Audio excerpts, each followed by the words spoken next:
Hey everyone, David C. Anderson here coming at you from the Knife Center, and welcome to Knife AQ number 6. This is the series where I get to answer all of your knife questions, big or small. Now, if you want to have a chance to get one of your own questions answered, make sure to leave it in the comments. Maybe we'll be able to work that into a future video. But in the case of today, we've actually got a lot of questions with people looking for some new EDC knife recommendations. So that's what we're going to focus on today. Let's check them out.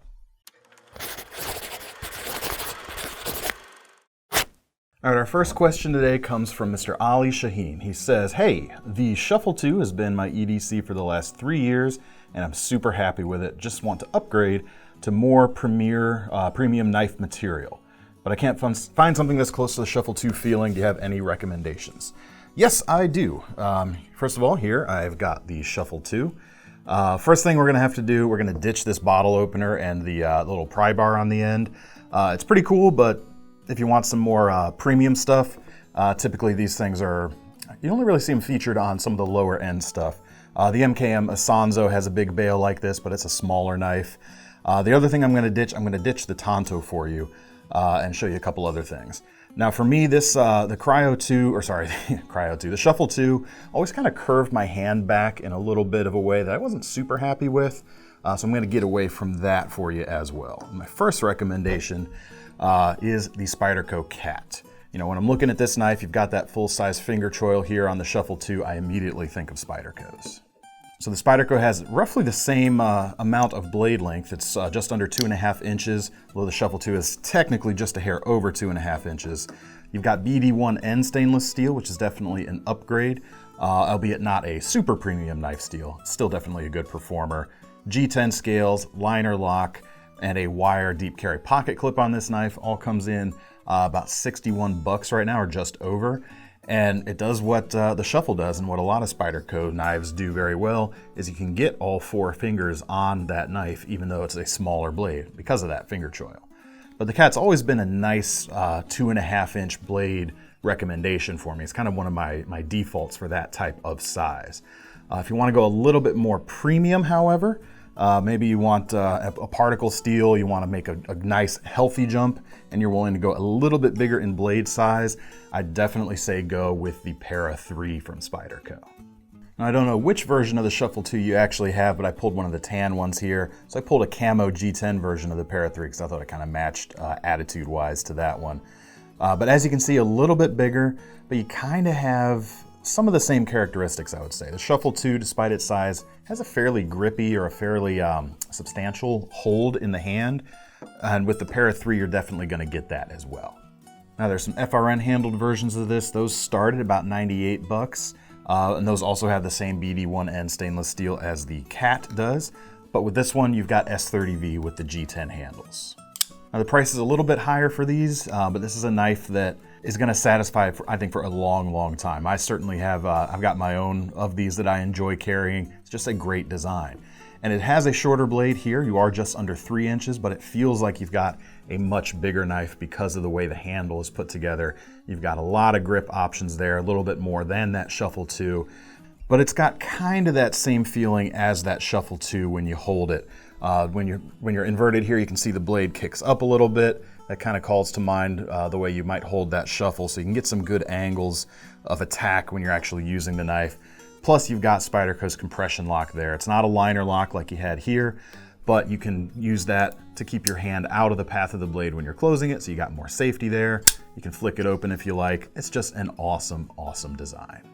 All right, next up we've got a question from Jeremy Calloway. He says, I like the Reate K2 and I like the Liong Mah Warrior 2 even more. They're out of my budget, so it's a similar blade shape and grind at a better price. So I've got the 2 right here.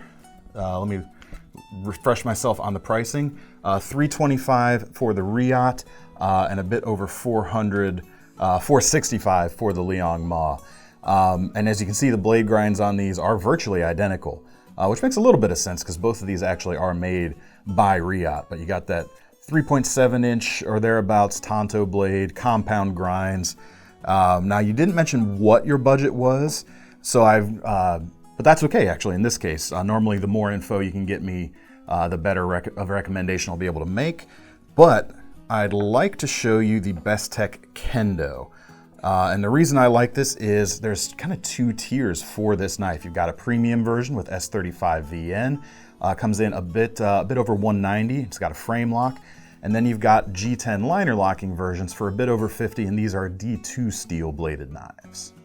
As you can see, the profile of this matches up very nicely to that Liong Mah. You've got that similarly shaped Tanto profile. The grinds are a bit different. You don't have the hollow ground main section and the deep swedge that the Liong Mah has. Instead, you've got a flat grind with the secondary grind on the tip right there.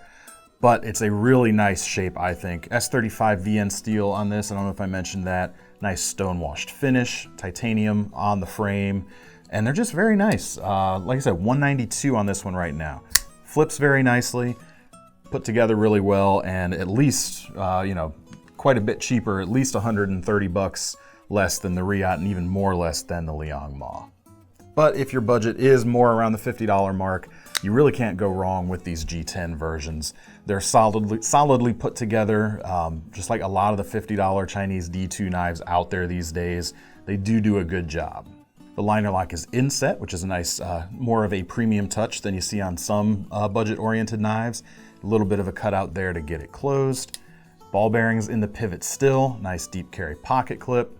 It just works really great for not a lot of money. All right, next a question from Spartan Man 1989. He says, I'm looking for a good little neck knife or a little pocket folder, something in the 100 to 250 range with good blade steel. What's your recommendation? Man, it's a wide range of prices for a pocket folder. Again, the more information you can get me, the better. I need a little bit more to go on of kind of the sort of thing you're looking for. But neck knife I can help you out with for sure. And I want to show you the White River Caper, which is kind of an upscaled version of their backpacker models, which is definitely my favorite neck knife out there these days. Now, these are a little bit more expensive than the standard backpackers. This comes in about $156 right now. It is made in the USA. But the standard backpackers, you can either get it with a paracord wrap or with bolt-on handles. This one has some permanently affixed handles, and this particular one, there are a few different versions available, has some really nice Richlite handles on there. Richlite, if you don't know, is very similar to paper micarta, so it's got a nice silky feel when it's given a matte finish, just like this one is. So it doesn't raise any hot spots, it just feels very, very nice. And then you've got the two tubes there. You can do some quote-unquote survival knife things with that in terms of lashing onto things, but I don't usually recommend that, but it's there if you want it. And then, of course, the blade steel S35VN, really, really good stuff. And the shape is pretty much perfect for any wide variety of tasks. Just, the backpacking types of uses, obviously, it's just a good outdoor profile. You can do some whittling with this very well, some skinning, some smaller food prep.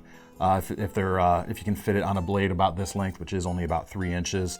It's also going to work well for most EDC stuff, and it's pointy enough. This could even be kind of a backup tactical option too, especially if you go with one of the blacker versions on the standard backpacker model. But one of the things I've always appreciated about these knives especially is this index finger area right here.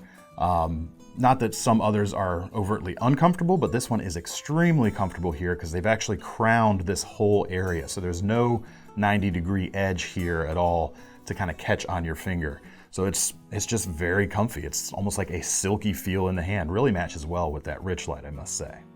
And also the fact that they've kept those handle scales back a little bit, it allows you to get a really nice pinch grip on this design too, either in a downward orientation or pushing out. It just works really great. Sheath is Kydex, does come with a belt attachment, but you can take that off, carry it around your neck like any good neck knife should. Yeah, definitely check these guys out.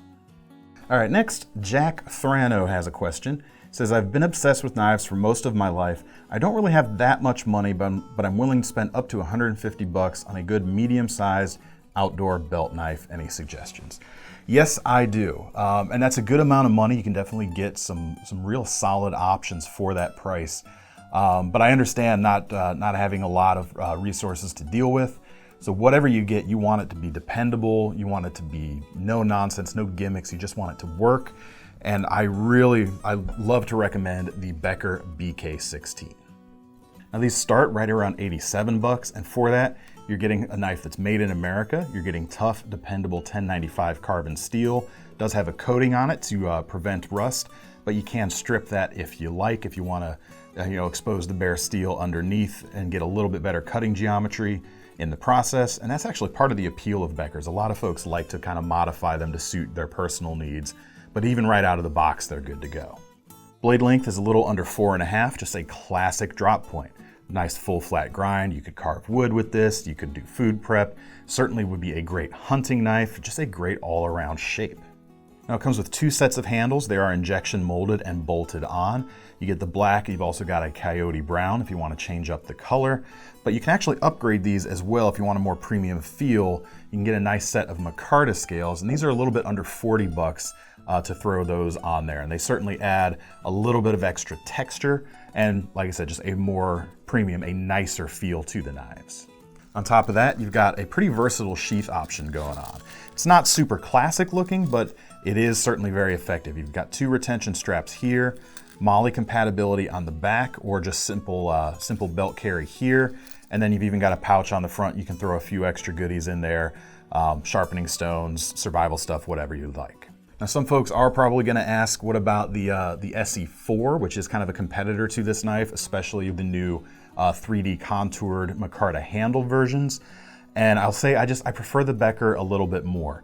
Now, even when you take the price of the micarta and the standard knife together, it's still well within your $150 budget, and it actually works out within pennies to that SE4 with the 3D contoured handles. So the price is really the same if you're going for a micarta handled knife at that point. But with the Becker, because there's no finger choil here right in the middle like the SE, the overall length is just about the same. So you get a little bit more handle length and a little bit more blade length without any extra bulk on your belt.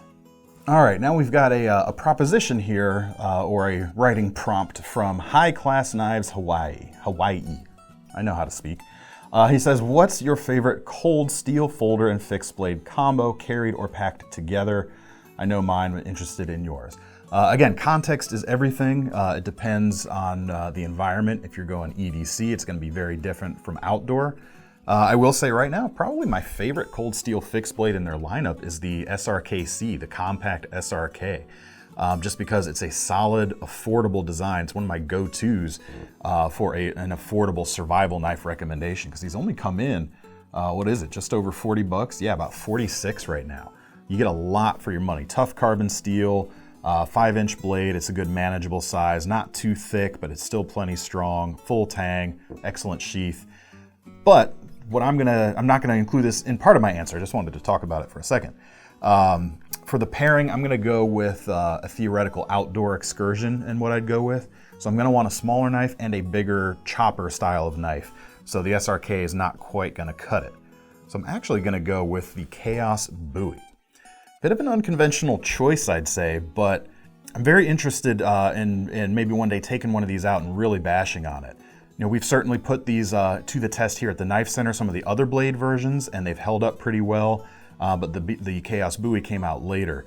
And even though this is a tactical design, you know, the whole Chaos series is inspired by a bunch of historical fighting patterns, and this is sort of the Marine Raider Bowie version on the knuckle duster type of handle. It's still a great shape for a big outdoor knife. You can kind of think of it as an alternative to something like the Becker BK9 or the SE Hunglis.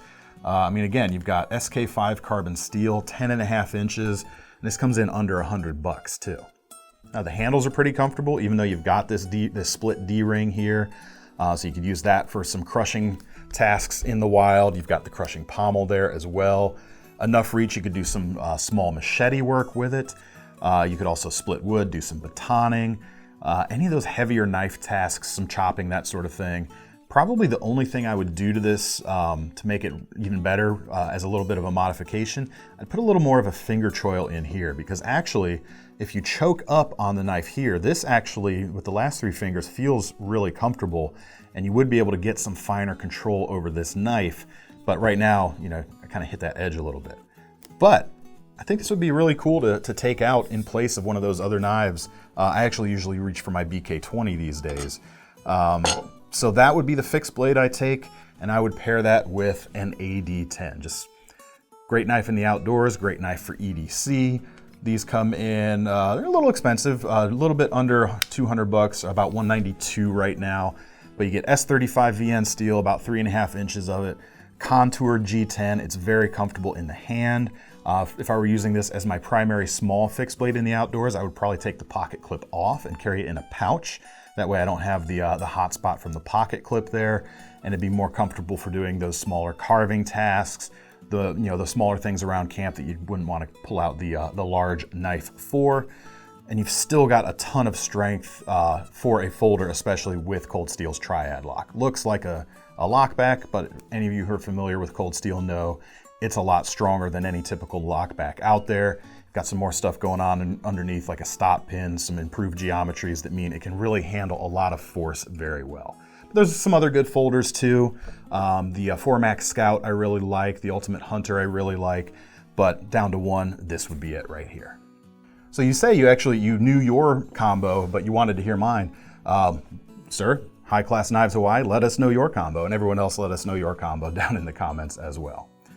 All right, last question for today is from someone named Boy. He says, what facet of blade steel is the most important to you when considering EDC knives? Honestly, and this is kind of a dirty little secret, steel is not the most important thing to me when choosing an EDC knife. Certainly I shy away from kind of the bargain basement stuff out there. I do like to have a good amount of edge retention, but I actually prize ease of maintenance almost as highly as edge retention. So some things that kind of ride the line between holding an edge a good long time, but also being easy to maintain, I tend to gravitate towards. But I wouldn't hesitate to carry something in AUS 8 or 440C if I happen to like the design and there was nothing better, quote unquote, available. Life is short, man. Carry a knife that you like. If you enjoy the design, carry it. Learn how to sharpen, Yeah, so that's, dirty little secret. Obviously, I don't want something that's gonna go dull after just a few uses, but if you know how to strop and you know how to sharpen, steel only matters just a little bit. But what about you folks in the comments? Let me know your answer to that as well. That may be a little bit of a controversial stance for me to take. Especially considering that it's my job to sell higher end knives to people. But that's the truth. That's the way I feel about things. But anyway, that's all the questions we've got for today. If you want a chance to have one of your own questions answered in a future episode, make sure to leave that in the comments section below. I will be combing through these and answering you guys as we go. Now, if you want to get your hands on any of these cool knives, we will leave links in the description to take you over to KnifeCenter.com. And make sure to sign up for our Knife Rewards program while you're there, so you might as well earn some free money to spend on your next knife if you're going to buy one of these anyway. I'm David C. Anderson from the Knife Center signing off. See you next time.